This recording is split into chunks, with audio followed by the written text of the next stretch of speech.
Selamat pagi teman-teman. Sebagaimana kita sampaikan sebelumnya, di playlist ini kita akan bahas tentang pendidikan di keluarga. Teman-teman pernah nggak buka buku nikah terus dibahas bersama? Kalau saya nggak. Saya ya, kebanyakan itu tuh kita membahas buku nikah itu, buka buku nikah itu pas ngapain coba? Pas mau cerai. Kacau gitu ya. Padahal itu penting loh untuk kita pelajari. Nih, saya bacain ya. Nasihat untuk kedua mempelai itu rujukannya kalau kita yang menikah secara Islam itu di surat An-Nisa ayat 19. Itu intinya kita harus bersabar. Itu baik lelaki atau perempuan itu harus punya kesabaran. Hak dan kewajiban suami istri saya bacakan untuk teman-teman. Hak bersama, itu poin A-nya, hak bersama suami istri. Suami istri mempunyai hak seimbang dalam kehidupan rumah tangga. Seimbang loh ya. Dan pergaulan hidup bersama dalam masyarakat. 2, masing-masing istri dapat melakukan perbuatan hukum. 3, halalnya hubungan suami istri. Jadi kalau belum menikah itu belum halal. 4, menjalankan kekuasaan orang tua terhadap anak-anak yang belum berumur 18 tahun atau belum pernah kawin gitu. Jadi kita itu punya kekuasaan terhadap anak-anak yang belum 18 tahun. Kalau di ini yang hak pilih itu 17 kalau nggak salah ya. Antara 17 18 gitu atau belum pernah kawin. Soalnya ada juga di tempat saya itu kelas SD dulu banget. SD kelas 2 udah dikawin sama bapaknya. Ya mungkin nggak berlaku udah karena dia udah pernah kawin, maka kekuasaan orang tua udah hilang di situ. 5. Jika suami atau istri melalaikan kewajibannya, masing-masing dapat mengajukan gugatan gitu. 6. Harta benda yang diperoleh selama perkawinan menjadi harta bersama. Harta bersama ya. 7. Apabila cukup alasan hukum tidak dapat hidup rukun sebagai suami istri, suami dapat mengajukan permohonan talak, sedang istri dapat melakukan gugatan cerai pada pengadilan gitu. Kemudian hak suami. Hak suami adalah satu, suami adalah kepala rumah tangga loh. Gak ada ya ibu-ibu kepala rumah tangga. Di mana-mana kepala rumah tangga itu suami gitu.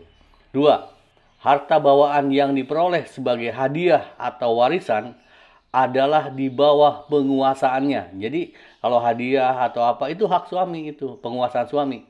Sepanjang tidak ditentukan lain oleh suami istri gitu. Kecuali kalau ada yang mungkin kalau yang nikahnya pakai perjanjian pranikah gitu, ya ada perjanjian kan. Teman saya ada dalam perjanjian pranikahnya. Ya, setelah nikah, harta gono gini segala macam itu hak kekuasaan suami dan akan dilimpahkan kepada anak-anak. Istri nggak boleh, makanya istrinya manyun mulu gitu. Kemudian hak istri. Hak istri, istri adalah ibu rumah tangga gitu. Istri itu hak loh. Ya istri yang memilih untuk jadi ibu rumah tangga, nggak mau kerja, biarin itu hak dia gitu. Emang kewajiban suami untuk menafkahi istrinya kan begitu. Kemudian 2, memperoleh keperluan hidup berumah tangga sesuai kemampuan suami. Tuh, garis bawah ya. Kemampuan suami ya. Kalau suami nggak mampu nggak bisa dipaksa gitu. Kalau dipaksa-paksa itu kalau merujuk ke hak bersama itu suami bisa mengajukan gugatan untuk pisah gitu. 3, memperoleh perlindungan dan perlakuan yang baik dari suami gitu. Kalau nggak dapat perlakuan yang baik, ya istri bisa mengajukan KDRT apa-apa gitu. Nggak baik lah gitu. Nah, kemudian 4, memperoleh kebebasan berpikir dan bertindak sesuai dengan batas-batas yang ditentukan dalam ajaran agama dan norma sosial. Gitu, boleh aja. Kalau banyak istri kan sekarang pada narsis tuh, boleh. Boleh-boleh aja, sepanjang agama memperbolehkan. Kalau agama memperbolehkan atau norma sosial tidak wajar, kamu narsisnya kok di dapur sampai ngeliat. Nah, itu nggak boleh lah. Harta bawaan yang diperoleh sebagai hadiah atau warisan adalah di bawah penguasaannya sepanjang tidak ditentukan lain oleh suami istri. Mungkin maksudnya kalau ngasihnya ke pihak istri kan begitu ya. Kemudian kewajiban bersama suami istri, bagian B-nya 1, menegakkan rumah tangga. 2, harus mempunyai tempat kediaman yang tetap. Harus kalau saya pindah-pindah tuh. Ini melanggar hukum saya dulu kayaknya. Tapi saya nggak dihukum, aneh juga ini. 3, saling mencintai, menghormati, setia, dan memberi bantuan lahir batin gitu. Kalau saya enggak. Kalau nomor 3 saya membantah. Saya nggak mau setia ke istri gitu. Karena tidak ada kewajiban dalam agama. Rujukannya ini perjanjiannya apa ini ya? Saya nggak terima kalau bagian nomor 3 ini. Nomor 4, saling memelihara kepercayaan dan tidak saling membuka rahasia pribadi. Nah, jangan suka membuka rahasia pribadi. Wah, istri saya mah neneknya gede sebelah. Jangan. Bilang aja, nenek istri saya mah bagus gitu. 5, sabar dan rela atas kekurangan dan kelemahan masing-masing. 6, selalu bermusyawarah untuk kepentingan bersama. Selalu loh, musyawarah untuk mufakat gitu kan. 7, memelihara dan mendidik anak penuh tanggung jawab. Nah, itu mendidik.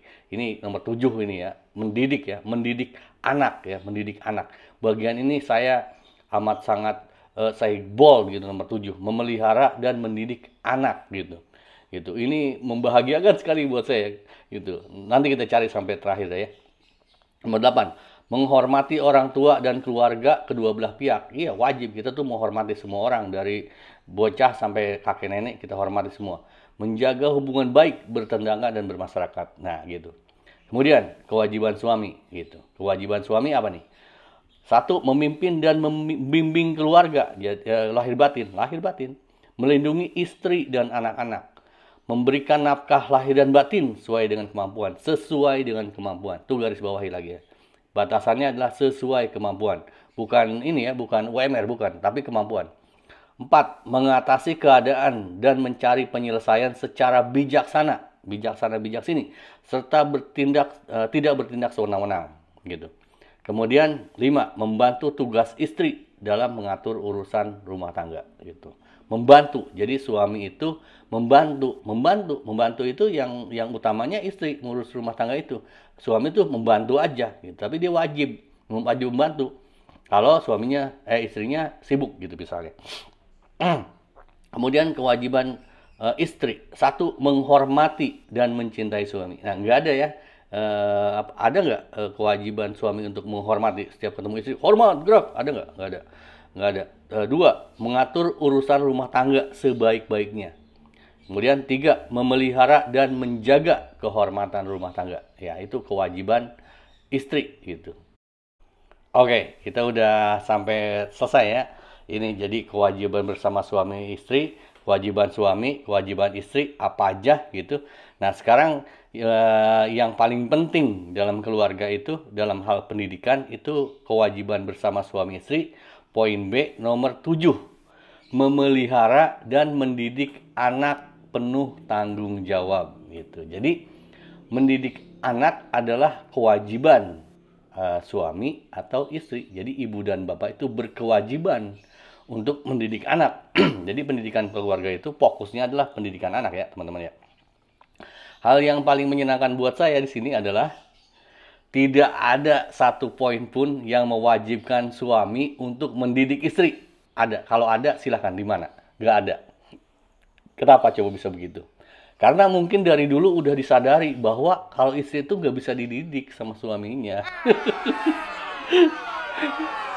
Bener nggak? Maaf ya. Saya soalnya udah konsultasi sama beberapa wanita yang udah beberapa kali ganti suami. Dan saya tanya, ada nggak suami yang bisa mendidik istrinya? Nggak ada. Yang ada juga, suami dididik sama istrinya. Ya, saya hiburan aja gini. Saya membaca ini supaya teman-teman jangan pandang ini sebagai sesuatu yang tabu, tapi ini pemahaman mendasar loh dalam membangun sebuah keluarga. Ini yang perlu kita sadari gitu. Jadi kewajiban untuk pendidikan adalah kewajiban bersama suami istri gitu. Dan itu pada akhirnya akan lebih dititik beratkan ke istri. Gitu. Istri biasanya yang mendidik anak itu istri. Suami itu sifatnya mengarahkan, dan sebagai hal menarik, hal yang sangat mengasihkan buat kita adalah tidak ada kewajiban bagi suami untuk mendidik istrinya, sekalipun dia adalah pemimpin rumah tangga. Kita sebagai lelaki, sebagai suami, kewajiban kita adalah melindungi istri dan anak-anak, memberikan nafkah sesuai kemampuan, mengatasi keadaan dan mencari penyelesaian secara bijaksana, bijak sini, dan membantu tugas istri kalau lagi sibuk gitu. Kira-kira demikian. Kalau teman-teman yang bukan menikah secara Islam, mungkin di gereja atau di kuil atau di mana gitu ada perjanjian pranikah, yaitu merujuknya ke perjanjian pranikah gitu. Jadi sekali lagi dalam video ini saya ingin menyampaikan bahwa yang fokus dalam pendidikan rumah tangga adalah anak. Sejauh mana pendidikan anak itu menjadi tugas kita, tugas para orang tua, nanti kita bahas di video berikutnya. Sekarang kita persiapan malam mingguan dulu ya. Terima kasih, jaga kesehatan, have fun!